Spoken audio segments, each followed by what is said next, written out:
Hello, and welcome to Recovery Live. C4 Innovations is thrilled to bring you another Recovery Live event. If you've attended previous Recovery Live events, you know that we bring top-tier speakers, interesting and challenging issues, and creative strategies to help peers and non-peers in improving the lives of others. At C4 Innovations, or C4 for short, we're committed to advancing recovery, wellness, and housing stability for people who are marginalized. We're committed to reducing disparities and achieving equitable outcomes. We engage, support, and partner with service organizations, communities, and systems to develop and implement research-based and evidence-based solutions that are person-centered, recovery-oriented, trauma-informed, and racially equitable. You can learn more about the work of C4 by visiting our website at c4innovates.com. And don't forget to follow us on Twitter, Facebook, LinkedIn, and YouTube if you're on social media.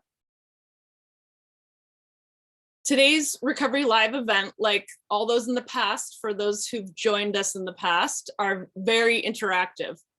You can engage directly with the presenters and each other in the live chat box.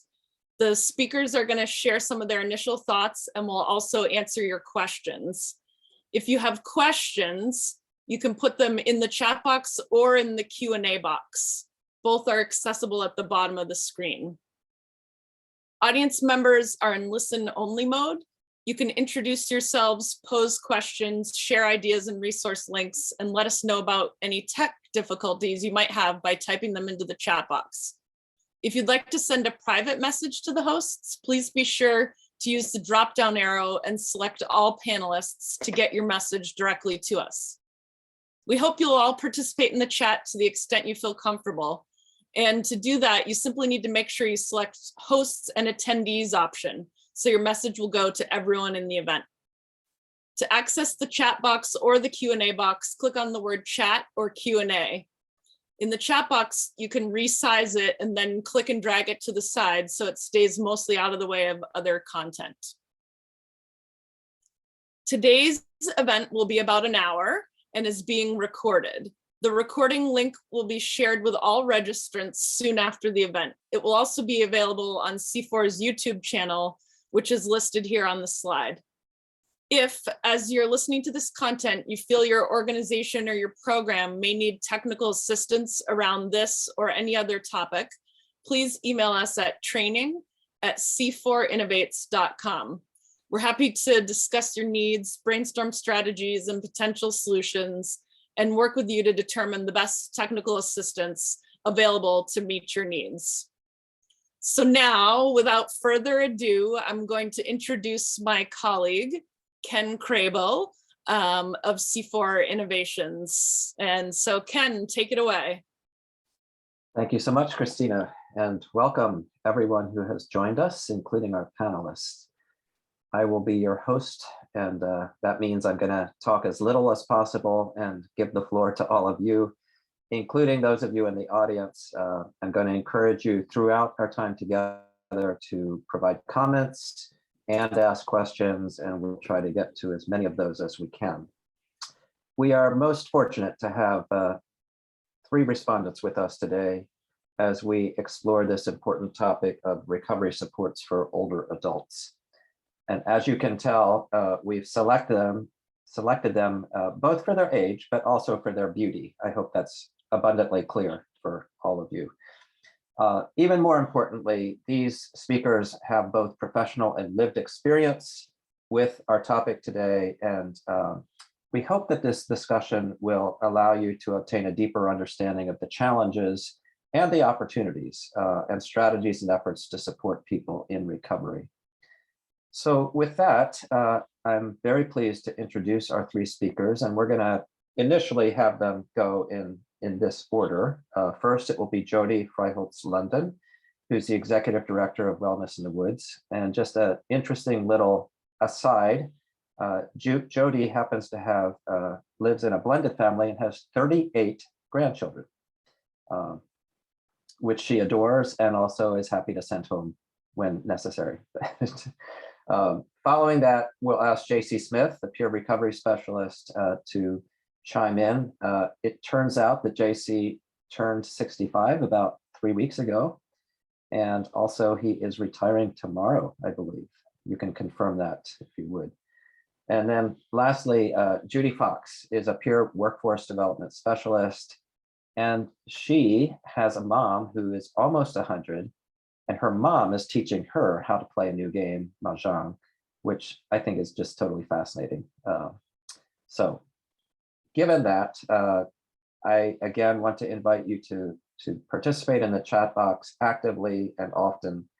And so let's begin. And I'm going to pose a question to the three of you, and I'll invite Jody and then JC and then Judy to go from there. And then hopefully this will evolve into just a very active, enjoyable conversation. But my question is this: if each of you could share just one important issue, perspective, opinion, or thought about why this topic was important enough for you to agree to be a panelist on our webcast today, what would be that one thing that rises to the top that you think is really critically important for you and for others to hear about, related to recovery supports for people who are entering the older years of their lives?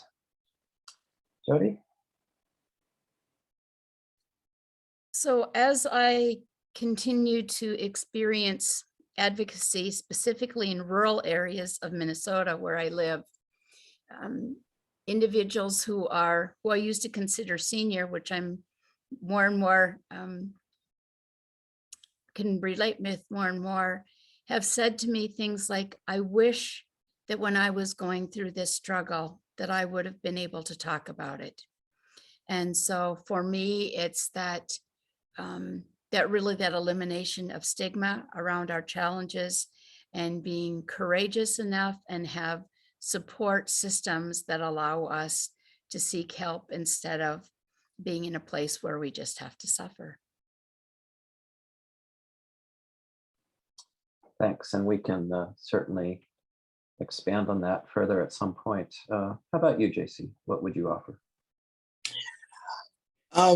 First, I'd like to say that I thought I was just going to be helping the older people out on this webinar. I didn't think that I was actually a participant because of my age, but now that I look at it, I had trouble even finding the Zoom connection. So I have to agree with Jody in terms of communication. Being able to navigate the world as it is today is so very crucial, because I think that as a lot of us get older, we might start losing our connections. We might not be as able to connect as we were at one time.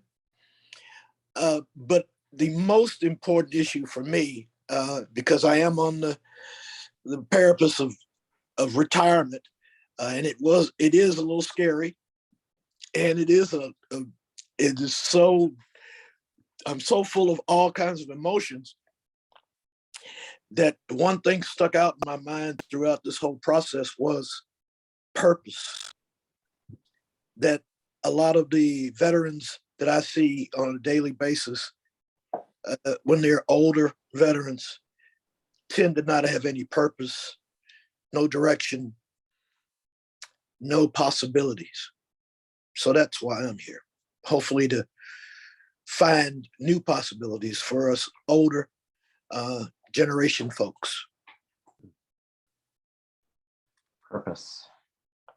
That sounds worthy of further exploration for sure. How about you, Judy?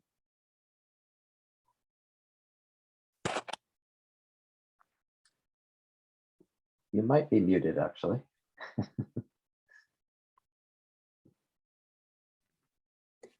What I would emphasize is that you, as an older adult, you really have to work very hard to maintain a healthy sense of community as you age. If you've had children, they may have grown up and moved away. I know I worked all my life, so leaving work was difficult because it gave me a routine. I had coworkers to talk to. I just had a natural community there. In addition, it's just this whole unknown. You feel like you're, like you're socially irrelevant once you're not working or retired. So I would say focusing on the loneliness, avoiding the loneliness, and figuring out ways so you don't feel isolated are very critical. Thanks.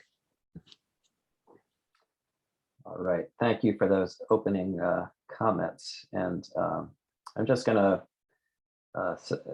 note that one individual in the Q&A box has also commented about the difficulties and challenges for older adults about just taking their medications, right? And so it's a very concrete challenge that face. So maybe we can sort of come at this from a slightly different way and just talk a little further about other challenges that you all experience around stigma, around purpose, around healthy connections, or anything else. And I'm not about to dictate who goes first, but I'm not above picking on you if nobody speaks up. So who would like to comment next? I'll go ahead. I think it really touched my heart about the isolation piece in a number of ways. The town that I live in is a very small town, 412 people, I think. And I'm also a caregiver for my husband. And so Zoom has presented and COVID has presented its own challenges. The bonus is that I don't have to spend days and weeks on the road traveling across Minnesota, which is a huge geographic area, and I can still stay connected with people. But the other piece that I find is that as an executive director, and I think Judy, you mentioned this before, that this is the first time I've been in that position. And so previously, my work with colleagues connected me with them as friends and as colleagues. And now in my position as an executive director, that relationship is not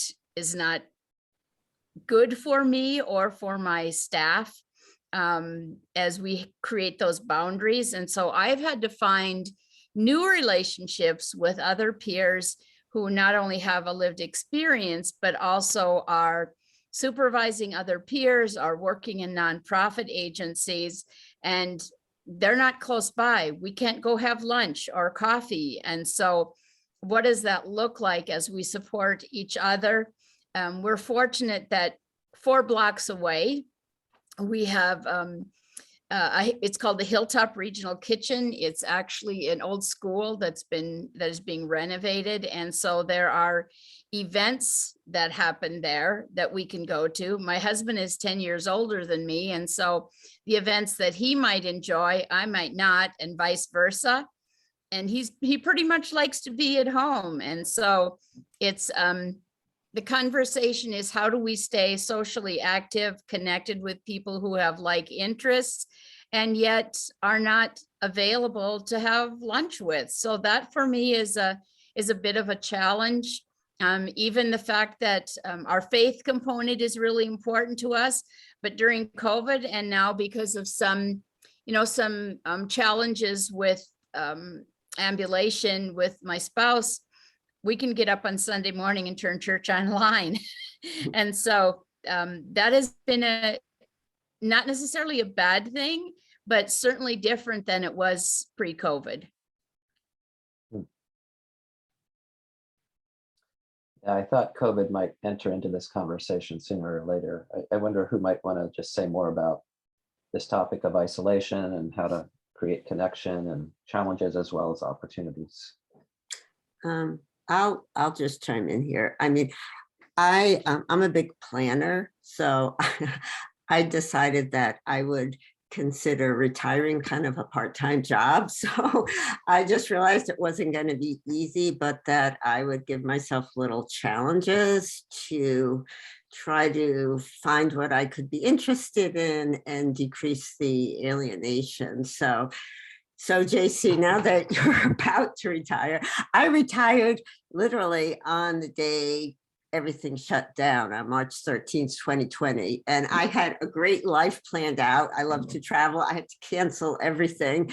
And still not able to do some of the things I really wanted to do, but had to, go to my B list and just start trying new things and seeing how it went. Can we just delve into this topic of retirement a little further? And I'm going to suggest that maybe it might be worth all of us reframing using a different term or word. Yes, it's a horrible word. Thank you. I don't know what it means. That's part of it. And I'm facing it myself. I've come up with different euphemisms, I suppose, but one of those is an opportunity to pursue new interests and Yes. To explore different ways of being and living and connecting and all of that. And it's also about exploring new ways to continue giving to the world and promoting, social justice and fairness and all of those things too. But I'm going to pinpoint you for a moment, JC, because tomorrow's the date. How are you thinking about that whole concept of retirement, especially related to the issue of purpose that you had brought up, and how do you navigate that? I appreciate the thought, and I'm glad you mentioned it. That word is kind of tired, and I'm not tired, and I don't want to get tired again. Retired means that I'm repeating, and no, I never thought about it like that, but you're right. You're so right. I have heard other folks talk about it in the sense of a new journey, new discovery. I love those terms because that just opens up another facet of my life, which this is what this is going to be. And I work with a lot of veterans, and obviously as a peer, I work best with veterans who are Vietnam era like myself or older. And there are a lot of, older veterans who were Gulf War as well. But, what I have found was a lot of them that have retired. Some of them may be medically retired. Some of them may have disabilities and they don't get out anymore. I find that it always comes back to, I think Judy and I spoke about it before, about being connected. And I want to expand on that later. As a matter of fact, I want to hear what Judy had to say about it as well today. But in terms of purpose, it does take that connection. We tend to, especially during that COVID thing, we isolated. We were told to isolate. We were told to, shelter in place kind of thing. And these guys, half of them liked it, because they're like, well, great, I don't like people anyway. There's an old crotchety old guy that really, last thing in the world I wanted to do was go outside. So what happens is they isolate themselves. The world gets smaller. Most of them have issues with computers and online connections, and they think that the world is spying on them. And I had to go through this, constantly trying to explain that you need to be connected. You don't want to get out of the stream of life, and this is a part of it now. And the way you did that for me was to give them purpose, something that motivated, inspired them to, well, I do need to be able to connect. I do need to be able to go to this meeting or that support group to find out what is available for me, what possibilities are out there. Because being at home by myself, watching Judge Judy in the middle of the afternoon does not expand my possibilities. And so, to me, that was crucial for them to see it as adding purpose and possibilities to their lifestyle that made them come out of that shell, so to speak, that isolation.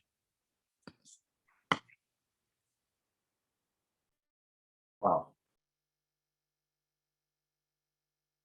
You know, it occurs to me that when we're born, we are born in a very small world, come from a very small world of the womb, right? And then our families and our communities, and it's sort of a bubble that's relatively small, but then hopefully we get to expand and move into the world and expand. But there is a certain retreat, if you will, and a coming back into that small world. And I think COVID did actually kind of encourage that retreat. And I think there's some good things about that, the opportunity to reflect on life and to think about. I'm actually going to tie this to a question coming in about, you know, someone's curious, you know, what are the goals that you have for this transition to self-exploration? How do you think about making meaning and purpose out of it all? And to be as specific as possible, and feel free to speak personally as well as sort of in your work with other people. Judy, I'm seeing your head wanting to speak. Can you say the question again? I was thinking, I did have some thoughts, but I just want to make sure I'm answering your question. Just how do we go about this transition into what we had been calling retirement? Now we're going to call something like to self-exploration or finding new purpose and that kind of thing. Yeah, I think for me, a lot of it has been quieting my mind and building up my own self-confidence, because just moving forward, it just seems like there's less time left of my life, but I feel a need to make it very meaningful for myself personally. And so I really wanted to see it as a time in my life that I could be, I use the word selfish, but I don't mean it in the general sense of not thinking about other people, but is allowing myself the opportunity and room to make sure that I'm doing what whatever is that what I'm doing comes from inside me and comes out rather than me being bombarded by external stimuli. Mm-hmm. One term that comes to my mind is that seeking that is which is life-giving for you. I don't know. Sounds like I just think when you're working full time, you don't have the luxury of just thinking about yourself and your own needs and how you want to spend your time. So that's a real big challenge, but it can also be fun. Once you get over the fear, it can be fun to try new things, and they work or they don't. But you have the beauty about not having to work is you have time to try things, and so if they don't work, you move on to something else. I was thinking though, Judy, and we talked about this a little bit before. I think time is kind of the enemy of us. And one thing that I have, and a lot of the older veterans that I talked with had when they were in the military, was just this over-organization, hyper-organization. Your time was, I remember I was talking to one guy and he said, well, yeah, we'd be on the ship and I had a job to do and I had it set up I had an annual calendar. The annual calendar broke down what I needed to have done in the year. And then I had a quarterly calendar that took what I had to get done from the year into the quarter of the year. And then I had a monthly one. And then I had a weekly one. And he said, I never had to think about anything. I just look up and, okay, it's Tuesday, and the day is, I go around and inspect all of the doodaddles, on the ship. And so what I found is, for me, I am so organized. My sister even said, we had a little retirement party yesterday. She said, well, he's not going to work. You don't have to worry about him not having enough to do. He probably has stuff planned out for the next 5 years at least. And she's right. And I know that might be overcompensating, but I came from the background, even my parents were like, my grandfather was Navy, and he was like, fail to plan, plan to fail, And so I walked into this retirement thinking, oh my God, if I don't have this planned out, I could run out of stuff to do in like 3 months and I will go absolutely bat crap crazy. So I have in turn utilized a lot of the things that I have told my patients, and that is, what do you have on your bucket list? What would you like to do? What did you do when you were having fun? Can you start doing that now? Can you make it into a scheduled thing? Like every Sunday we go to church. Well, every Monday I go fishing, and every I'm a motorcycle rider. So, I'm going to take my motorcycle rides on probably some special day because my wife doesn't like to ride with me anymore. So I'm going to have to do it by myself. So I'll have to find a spot where I can go and just ride my motorcycle. But to plan it, to have it there in front of you, that you don't have to sit there and go, well, what am I going to do today? That to me is a killer of our days that we have. And I think we need to make the most out of them. So. Anything to add, Jody? I'm a planner too. And I think a lot of my plans go around probably my history in farming by the seasons. Ooh. So it's like, oh, winter's coming. I can breathe. And my husband and I used to live in a space that was far away from a lot of people, burned wood, had a huge garden, all of those things. But winter was a time to kind of rest and regroup.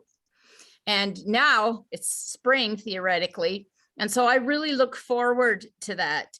But I also look forward to fall when I can start kind of pulling things together and relaxing a little bit more. But I always want to be sure that I'm ready for fall. We have some horses, so I want to make sure we have enough hay, that, we're ready for the winter weather. And so my day starts with looking at my calendar to make sure that I don't miss anything. I start with the devotions, pray for the best outcome, whatever that happens to be, but also know that flexibility in working with people is just going to really be key. And so there's some things that I want to do when I retire, but I actually really love what I do in the advocacy world. And so I think that, part of my planning, and we're already planning with my board and with our team, what is the succession plan? What are things that I absolutely have to do now? What are some things that I can give away? And how do we as a team cross-train other people? Last summer, I ended up in the hospital with pulmonary embolisms, which that wasn't in my game plan at all. And so it really gave me, I think, some insight, and the rest of our team in some insight as to how many things other people need to know, which also includes in my personal life, is my will up to date? Do I have my advanced health directives up to date? Are my kids and my other loved ones aware of what it is that I want to need? So if I would not have been able to heal from those blood clots, what does that look like? Who's going to take care of that? My husband and I are looking at power of attorney. What do we have to have in place, not only personally, but within our job? And so for me, flexibility is really important. I grew up farming. I spent a lot of years farming, and boy, there's some physical ramifications that I'm not able to do anymore because I spent a lot of time lifting things, and now my shoulders don't allow me to do that. So being aware of what those limitations are, but I also love the idea of this is a time for us to explore. we went on a vacation last fall, actually, after we went anywhere. And we took one of our older grandsons along, who's a history buff, and went to Gettysburg. And that really allowed us to connect with him much more. But also, I really appreciated the fact that he could haul luggage. And so, that was just a bonus in bringing him along. He loved the historical pieces, but it was really nice to have this young, healthy young man along who could help, with those pieces. So part of our planning process is, even if we're going to take a vacation, what grandkid can we bring along to really share that with them, and for them to carry luggage. So it's like a win-win for both of those pieces. So flexible with our planning, also not knowing what tomorrow might bring, and that we can be flexible with that. But really, a huge part of my passion is the work that I do, and I see myself being part of that some way, somehow, just not the intensity of having to be in charge and make sure that everything is always going relatively well. Jody, I have a plan for that. I bet you do. Yeah, when you were talking about having that embolism, I remembered that and the good thing about the VA, and the VA isn't all bad. It isn't all good, but it isn't all bad. They do have some awesome programs. And one of the groups that I led was called RAP. Have you guys heard about RAP? I'm an advanced level facilitator for RAP. It is Amen. Perfect. Focuses my life. Yes. And we used it. As a matter of fact, I kind of made it exclusive for older veterans and veterans with chronic health issues. It was perfect. So if anybody would like to know more about RAP, contact Judy Freyholtz-London, Jode Freyholtz-London, or me, because it is a great program. It really does put things in a very logical, reasonable way that you just don't, you're not just ill for a moment. You have some hope. You have something that that will be waiting for you when you do heal. So excuse me for interrupting you. I just had to I got a plan for that. No, That was it makes perfect sense. it's a beautiful interruption. And actually, as you all were talking, I'm hearing these themes of letting go, of connecting more with certain people, maybe discarding connections with certain people, but doing a lot of planning, preparing, and being flexible and all that, because there's a lot of unknowns, which sounds to me a lot like a recovery plan, a RAP plan, right? Of letting go, connecting, exploring all of those things. And since this is specifically a time for us to talk about recovery and older people in recovery, I just wonder if anyone wants to add to that. What recovery, I think all the things you've all been describing are all part of recovery. And someone mentioned earlier, it's also attending to our physical needs, taking meds, exercising, all that. But who would want to riff a little more on that, maybe related to recovery and this older stage of life? I'll talk a little bit to that. Almost 2 years ago now, talking about flexibility and being able to kind of go with the flow. I think our life experiences allow us to do that without immediately going into, oh my gosh, this is a crisis. And I have to save my energy because the real crises are going to come along. That's just part of life. But almost 2 years ago, I woke up, made coffee, we were having coffee, and suddenly that coffee all started running down the side of my face. And I'm like, did I have a stroke?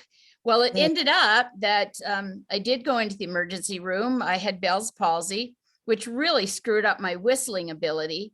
Now it's like I looked up the other day something about whistling and Bell's palsy, and I found David the whistling walrus, and he goes just out of one side of his face, which is as good as I can do too. And of course, I came right home and found a Facebook group on people who had Bell's palsy. And so finding those individuals who have the same experiences has been really important for me, whether it's a pulmonary embolism or not being able to whistle anymore, or the aging process, and finding those resources.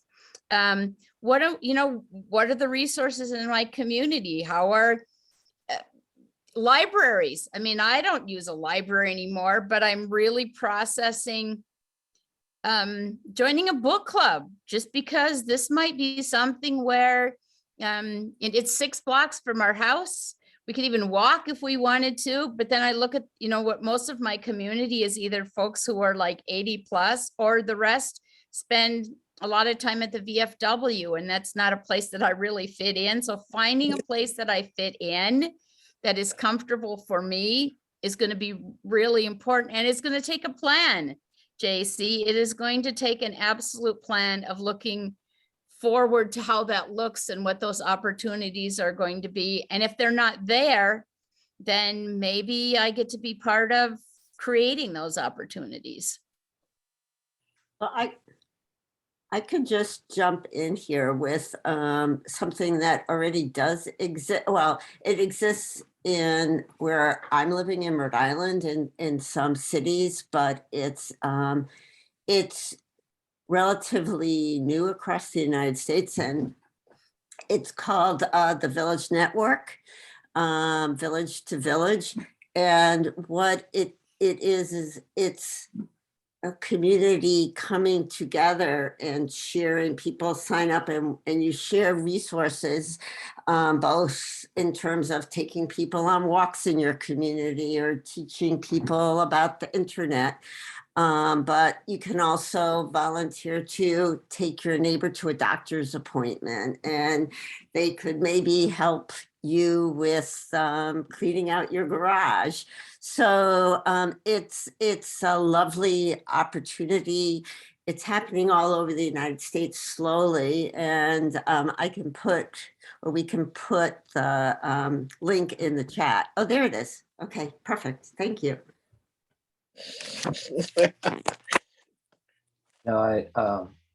One of the things I've done personally is I've joined a men's group, and all the people in the group are already retired, but I'm not.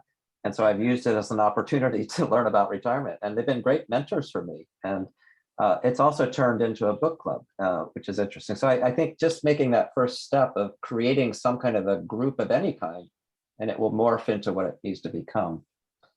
Just to show my age, we were going to call ourselves the Anaheim, Azusa, and Cucamonga Sewing Circle and Book Review Timing Association. Does that ring a bell to any of you? Jan and Dean? Really old song. Anyway, it was too long, so we're just calling ourselves the Ballard Boys or something. But I want to turn to a question that comes up, and I think it's really pertinent, from Diana, saying, can anyone share ideas on how to support the older population who are immobile and in a nursing home facility, and particularly people with depression and early dementia? How can caregivers best support folks in your own experience and what you know about that? I do have one thing I could add to this discussion, and that is in the VA, who they have done some very advanced things lately, progressive things, I should say. And one of them is we do a lot of our sessions now via virtual video, which should have made coming on this Zoom meeting much easier for me, but it didn't. They're quite different. But anyway, and so the VA, if you can get a consult from your doctor, let's say you're disabled or you live 40 miles from the clinic, and there's some other standards you have to meet or whatever, but they will literally lease you or loan you an iPad tablet, a little tablet, and it's already loaded with VA apps like virtual video, and they've got a PTSD app, and they've got a different kinds of apps on there for mindfulness, whole health, and those kinds of things. But it doesn't just stop there. We had a weekly class that we would go through the whole setting it up, using it for the veterans. They still had to come into the clinic for that, which kind of made it a problem during the COVID thing. But we started it again just lately, where they would somebody would teach them, teach us how to, log on, how you had to be, they had to have an email. We would give them email addresses if they never had one. Usually when I was in there, I would say, well, I'm not quite sure, ask your grandchild. They'll tell you how to do all of this, but the fact is, and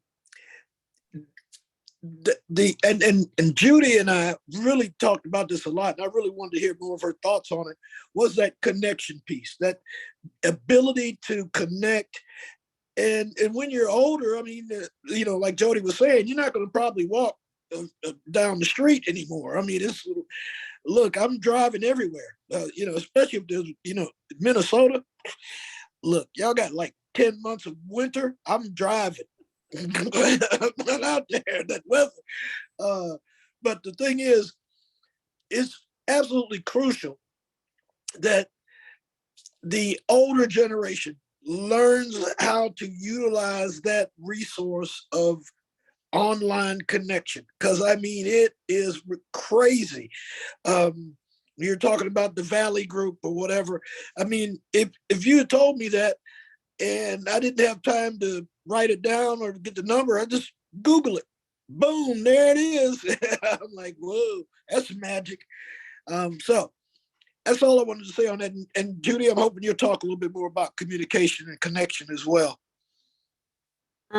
Sure. I wanted to do there is, for all of you out there who are peer recovery specialists or just want to learn more about ways of dealing with older adults with behavioral health issues, there is a training out there that's very good. And we can throw the link into the chat box, and it's called the COPES training, Certified Older Adult Peer Specialist training, and it's really designed specifically for working with older adults with behavioral health issues. So I believe like there's people who, if you're maybe a social worker or a case manager working in an older adult high rise or with older adults, you'll learn a lot by taking the training about specific needs and how to address them.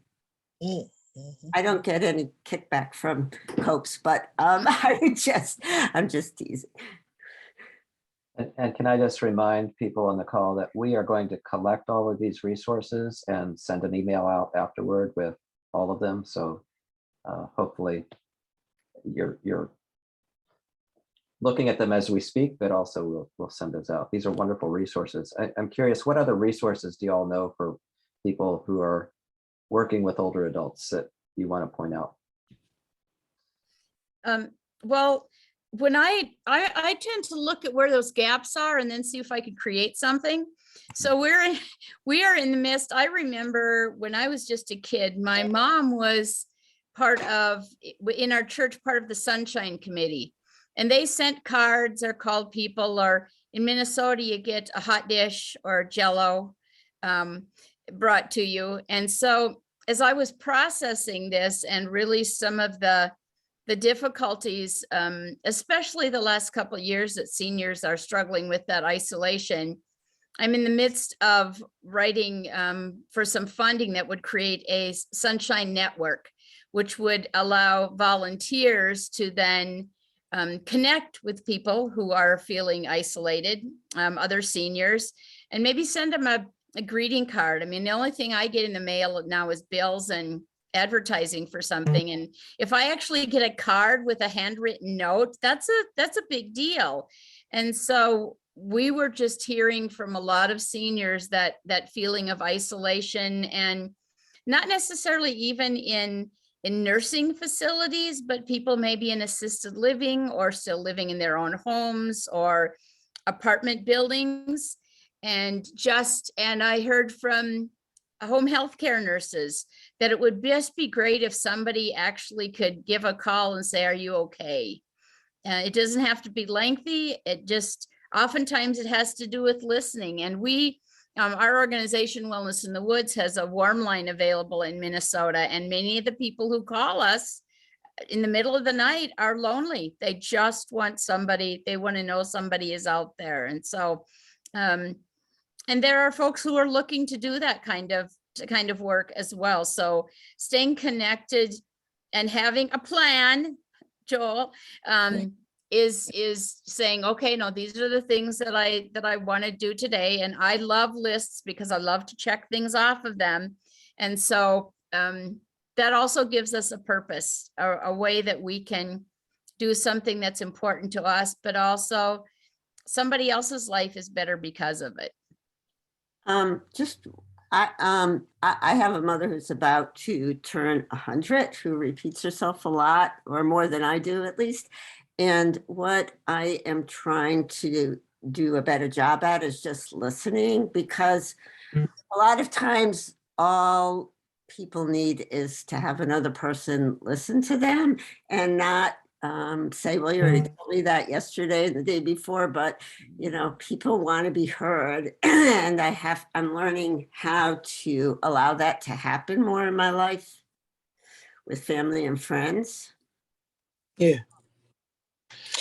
When somebody repeats themselves over and over, it's important to listen as if it's the first time they shared it with you, I think. Yeah. Go ahead, Tracy.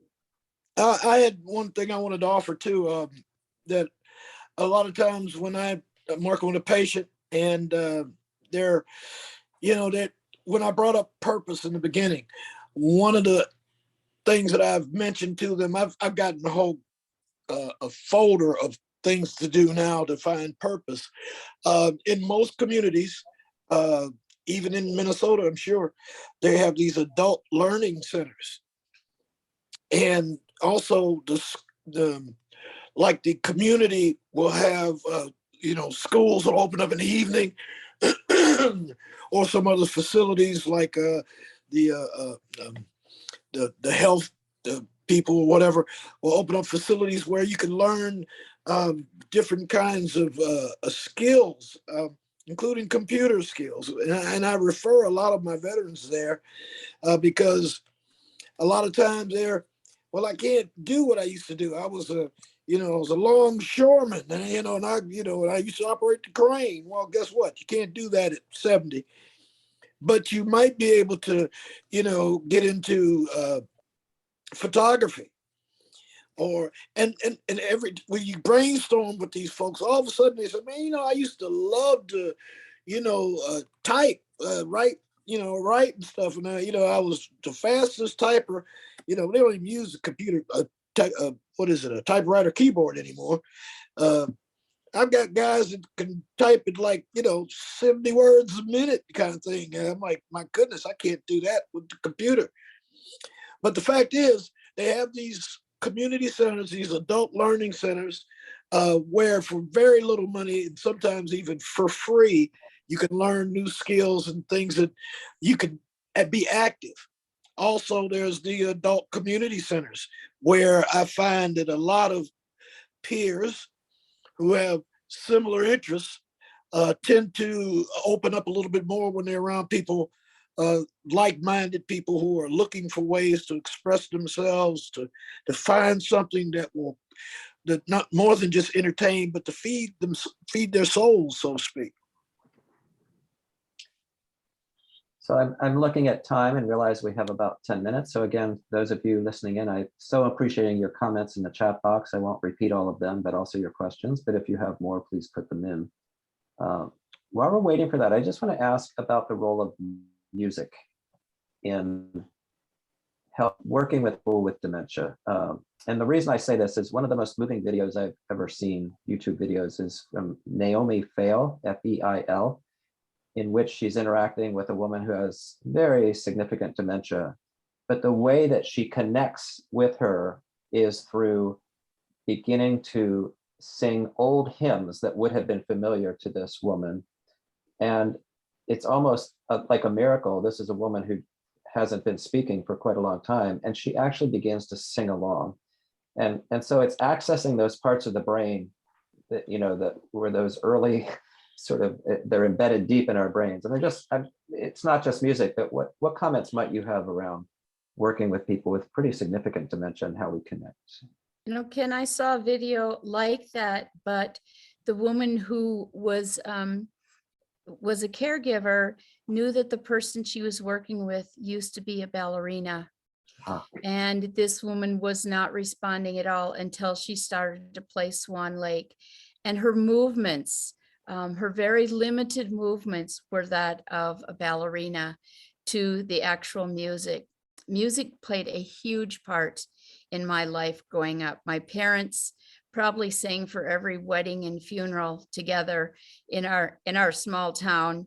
And as a matter of fact, shortly before my father passed away, we had a videographer come in, and my mom played piano and my mom and dad always sang together, and we videotaped that. And we knew that when he passed away, that even though my siblings and I are very musically abled, that we wouldn't be able to sing at Dad's funeral. And it ended up my dad sang at his own funeral. We played the video of he and my mom. And I remember my grandkids saying, well, that's my grandpa up there, and how excited they were about that. And so for me, I listen to music if I do have to travel. It certainly is uplifting. My husband I grew up listening to nothing but country, and I don't listen to country at all now. But when I married my husband, who was born in Berkeley, California, and grew up in Hawaii, brought a lot of different genres to my life. And so for us, there are times where instead of watching the latest Netflix movies, we've just put on music for the evening and are able to have some conversations around that. And certainly when I look at my mom, who lives in assisted living and I think makes muffins every morning and delivers them to people up and down the hallway, those hymns are very important to her. And although she doesn't play piano very much anymore, those are connecting spaces for many of us and bring back some really warm feelings. I have a team member who, when he talks about something really important, he puts his hand on his heart, and just kind of his sign for those are good feels that we're having. And it truly does, the smell of baking bread, which we don't bake bread very often anymore, those kinds of tangible senses can really bring back some good memories and some good feelings. Mm-hmm. Totally agree. Chris Alexander is mentioning a recent Tony Bennett concert at the age of 95. I remember Glenn Campbell as well, somebody with dementia who was still able to perform the song with some practice, even though awareness of other things was sort of lost to memory. But yeah. I want to add too that we use music a lot in treatment of PTSD. It is a significant tool, and I also want to mention that. I mean, everybody kind of thinks of that. Well, when I'm talking to my guys, they all think about this scene in Apocalypse Now where you got the choppers coming in and they're playing the Valhalla, dun, dun, dun, dun, dun.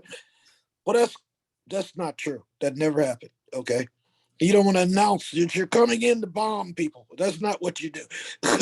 Anyway, we found that music literally defocuses a lot of the traumatic thoughts intruding into the mind. That we can, a lot of the veterans, we got them headphones. Those new little AirPods, we get those for them because as long as they got the music in, they don't usually get triggered with their traumatic memories. Also, during times of fireworks, I myself will put on my headphones, put an old James Brown CD in or something like that, and watch some sports, something I don't have to listen to on TV, and have all of those things going in my head, so I don't hear the racket outside, and it just basically takes me away. We use music quite a bit Even we've got a thing that we do now. It's a group called Songs of Spirituality. And the chaplain does it every Wednesday. And of course we sing and we talk about what the reason for that song was, what the meaning of it is. And so it does, it is a great tool. Music is a great tool, definitely. Thank you, Joel, for bringing in the trauma response. And you know, trauma still lives on in us, whether we're older or not, oftentimes, unless it's been resolved in some way. But that's another awareness. You know, I wonder. Don't have military to have trauma either. That's No, another part that everybody thinks, oh, that's just combat guys. No, not at all. Matter of fact, we're not the biggest group of people with trauma in this world. So no, that's so true. You know, I'm thinking amongst people on the call, and thank you all for all your sharing. My guess is that not all of them are older people like us in the room here. But what would you say to younger people, and you don't have a lot of time, but what would you offer them as a suggestion for working with older people in recovery as a way of kind of closing out our conversation here together? Patience is a virtue. listening is an art.